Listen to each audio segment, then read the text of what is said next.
part 2 tipper නම් වෙන්න එපා මේක අහලා ආතලයක් ගන්න. ඉදිරිපත් කිරීම මරු ඩබලක් විරිදු කණ්ඩායම පිළියන්දල කතා වස්තුව ලව් කරාට හොඳ වැඩේ. කලින් කොල්ලා චොර වුණා අලුත් කෙනා පොර වුණා. හැමදෙනාම එකයි කියලා තේරෙන කොට කොර වුණා. අපි දන්නේම නැතුව ආදරේ හින්දා ඉල්ලං කාලා සාලිය සෝකමාලා වගේ මුපෙමෙන් වෙලීලා. ටෝක්ස් දුන්න රස කරන් හෝප්ස් දුන්න බර ගණන් චුත වෙලා යන්න රත්තරන් කේල් මල් පෙමත් තරං. කුමාරිකාව කියනවා මට උඹේ පෙම එපා.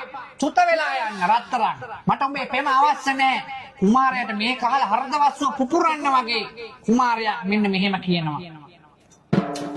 එවලම් මොකටද මෙතරම් පැලදුවේ සමනලියේ.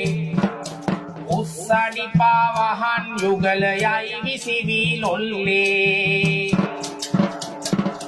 මල් පෙටිවල පාට ගෑවේ සියුම් මැලි දෙතොලේ. කොළඹ ගිහින් ඉගෙන ගත්තේ ඕවද මගේ කෙල්ලේ. කොළඹ ගිහින් ඉගෙන ගත්තේ ඕවද මගේ කෙල්ලේ.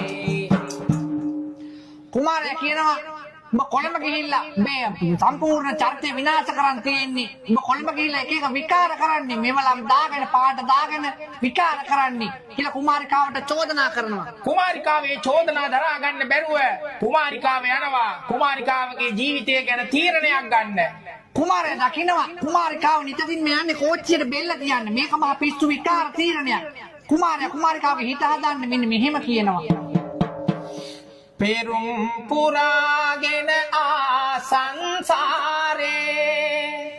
පැතුමද සුණු විසුණුව වැටුනේ.